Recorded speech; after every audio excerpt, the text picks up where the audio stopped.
अगर आपको ये गीत अच्छा लगे तो लाइक कीजिए, शेयर कीजिए, सब्सक्राइब कीजिएगा। राजा जनक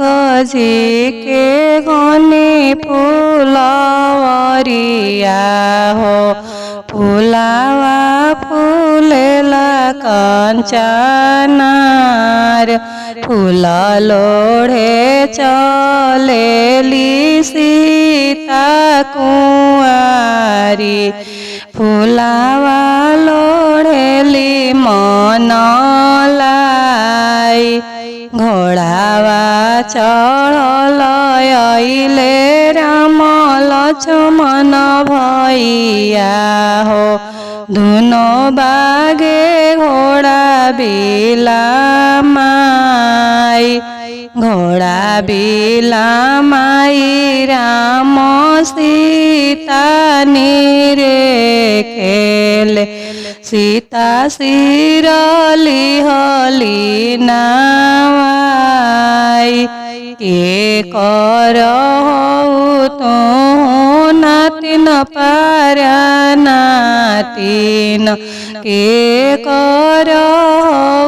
तू पतो के कराही कुलवे बिया हल बाड़ू, के होवे स्वामी तोहार, राजा दशरथ जी के नातिन पारा नातिन, राजा रिखैया के पतो, दशरथ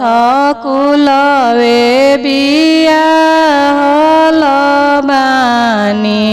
स्वामी होवन श्री राम, आताना वचन जब सुनले राजा रामचंद्र,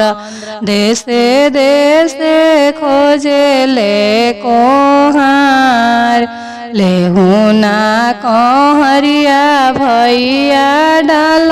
भर सोनावा, सीता अयोध्या चहु पाई, सीता अयोध्या चहु पाई।